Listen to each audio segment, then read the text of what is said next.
हमारे बाबा को हमारे सामने गोलियां मारी थी। मैं सीढ़ियों में खड़ी हुई थी, मैं देख रही थी सब कुछ। अस्सलाम वालेकुम नाज़रीन, मैं हूं लंदन से अमजद चौधरी। आप देख रहे हैं हिटलिस्ट टीवी। नाज़रीन, आज जो हम आपके साथ डिस्कस करना चाह रहे हैं वो मेरा पर्सनल एक्सपीरियंस भी है। मैं पाकिस्तान में 30 साल पहले 6-7 साल क्राइम रिपोर्टिंग करता रहा हूं, लेकिन जो पंजाब पुलिस की जो हालत हो चुकी है, खैर उस दौर में भी हालत कोई इतनी अच्छी नहीं थी, इस लिहाज से कि जाली पुलिस मुकाबले होते थे, रिश्वतखोरी होती थी, लोगों को तंग किया जाता था। तो पंजाब पुलिस का जो एटीट्यूड है शुरू से वो ड्यूबियस था। लेकिन पिछले 2-2.5 साल में जो पंजाब पुलिस बन गई है, अगर कहा जाए कि वो एक पुलिस फोर्स जो है उसने भेड़िए की खाल जो है वो पहन ली है और भेड़ियों की तरह वो लोगों को मार रहे हैं, लूट रहे हैं, उनके घरों में घुस रहे हैं। तो ये बिल्कुल गलत नहीं होगा। देखिए, किसी भी इदारे के ऊपर इल्ज़ाम लगाना आसान होता है और बिला वजह की तनकीद जो है वो नहीं करनी चाहिए, लेकिन मैं आपको ऐसे सबूत दिखाऊंगा, ऐसी चीजें आपको बताऊंगा जिससे आपको पता लगेगा कि हमारी पुलिस की हालत क्या हो चुकी है। और दूसरी तरफ अनफॉर्चुनेटली वो हबीब जालिब साहब की एक नज़म थी कि कैसे कैसे हुक्मरान बन गए लोग। मैं ज़रा थोड़ा लाइट ले रहा हूँ इस चीज़ को।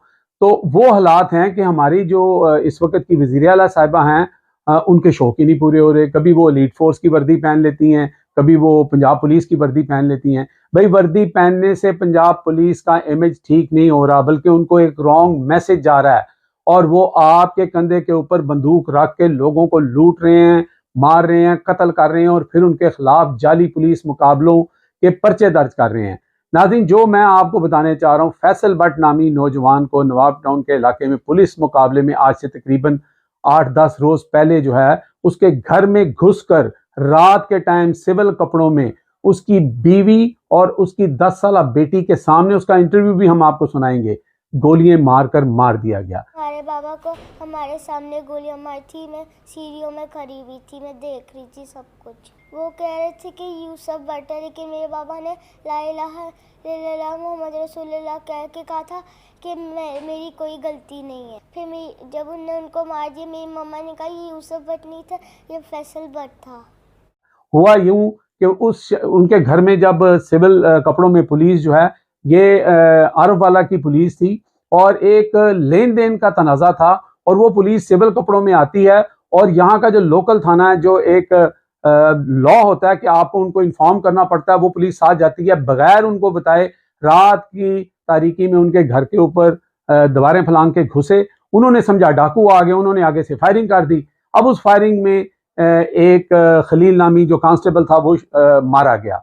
अब उसकी पादाश में उन्होंने उस बच्ची के सामने, उसकी बीवी के सामने फैसल नामी बंदे को पकड़ा, जो कि जिसके खिलाफ पर्चा था, उसका नाम यूसुफ भट्ट था। वो तो वहां से निकल गया और इसका लेना देना भी कुछ नहीं था। उसको पकड़ के गोलियां मार के मार दिया और फिर खबर चला दी कि पुलिस मुकाबला हो गया है। और ये बात प्रूफ हो चुकी है क्योंकि एक फैक्ट फाइंडिंग कमेटी बनाई गई थी, उसकी रिपोर्ट के अंदर बताया गया कि यह पुलिस मुकाबला नहीं था और जो पुलिस वहां से आई थी उन्होंने जो SOPs होते हैं वो पूरे नहीं किए। तो ये सीधा सीधा कत्ल था। लेकिन इसे सिर्फ ये नहीं कहा जा सकता कि आरब वाला की पुलिस आई और उसने आके ये काम कर दिया, क्योंकि पिछले 2-2.5 साल से पुलिस को इस काम के लिए ट्रेन कर दिया गया है।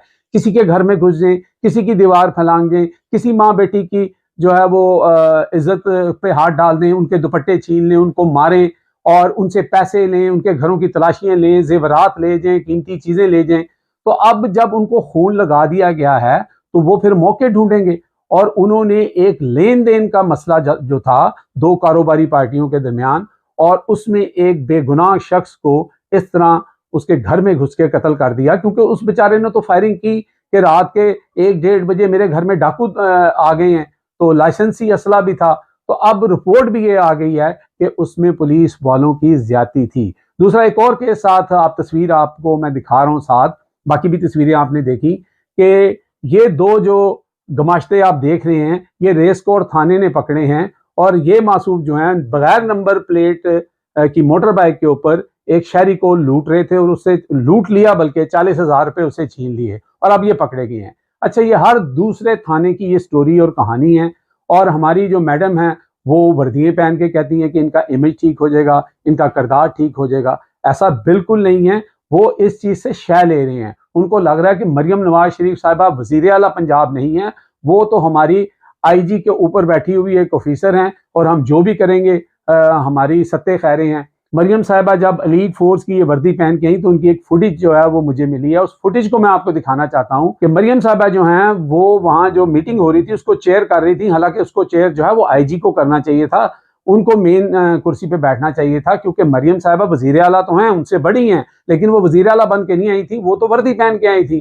तो वहां पर आईजी साहब साइड पे बैठे हुए, उनके बाकी सबॉर्डिनेट साइड पे बैठे हुए, और मरियम नवाज शरीफ की जो टीम है और वो जो टिकटॉक टीम है वो भी साथ थी। और उस वीडियो के अंदर मैं आपको ये कुछ चीजें दिखा रहा हूँ, आप खुद देखें, आपको नजर आ रहा होगा कि आईजी साहब बड़े गौर से बात सुन रहे हैं, उनके साथ वाले भी मरियम साहिबा की बात बड़े गौर से सुन रहे हैं, और एक मरियम औरंगजेब जो है वो उनकी बात बड़े गौर से सुन रही है। बाकी आप वीडियो में देख सकते हैं, मैं स्लो मोशन में करके दिखा रहा हूँ। वो जो सानिया आशिक हैं, MP हैं गालबन, वो जो हैं वो अपने फोन के साथ खेल रही हैं। दूसरी तरफ असमा बुखारी हैं, वो भी अपने फोन के साथ खेल रही हैं। और दो कोई वजीर होंगे या MPA होंगे, वो भी अपने फोनों के साथ ले रहे हैं। मरियम साहब को खुद उनकी टीम के लोग सीरियस नहीं ले रहे, सिर्फ वो जो पुलिस ऑफिसर थे उनको तो लेना ही था, क्योंकि वो उनकी वर्दी पहन के आई थी और उन्होंने तो अपनी नौकरी बचानी है। तो ये इनकी असल हकीकत है कि इनके अपने लोग भी इनको सीरियस नहीं ले रहे, और वो कितनी बेइज्जती की बात है।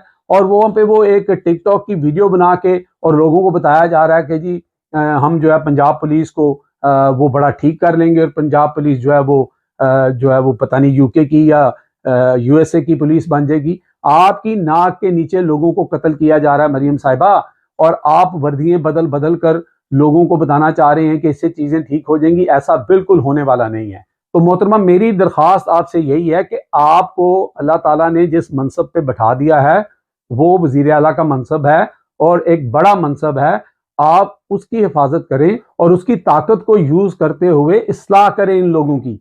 ये लातों के भूत हैं, ये बातों से नहीं मानेंगे। और एक और फुटेज है, हम उसकी तस्वीरें आपको दिखा रहे हैं कि मरियम साहिबा जब आई अपनी मर्सिडीज कार में, तो जब वो बाहर निकली तो उन्होंने पुलिस की वर्दी पहन रखी थी, नॉर्मल वर्दी जो होती है, और IG जो सूबे का सबसे बड़ा अफसर होता है वो उनको सलूट कर रहा है। ये डेकोरम के बिल्कुल खिलाफ है, इसलिए कि उस वक्त वो वजीर आला नहीं है, आप उनको वजीर आला समझ के सलूट कर रहे हैं, उस वक्त आप IG हैं पंजाब के। तो ये चीजें जो आप कर रहे हैं, लोग फिर आपका मजाक भी उड़ाते हैं और आपका ठट्ठा भी उड़ाते हैं, और हालत ये है कि आपकी पुलिस लोगों को लूट रही है, बेगुनाह लोगों के घरों में घुस के उनको कत्ल कर रही है, और आप लोग हर रोज एक नया यूनिफॉर्म पहन के और चले जाते हैं उनकी परेड में, और वीडियोस बनती हैं और तस्वीरें आती हैं, और आप समझते हैं कि ये सब अच्छा है और सब अच्छा हो रहा है। कुछ भी अच्छा नहीं हो रहा, लोगों के साथ ज्यादती हो रही है, और ये ना हो कि एक दिन ये लोग उठ खड़े हों।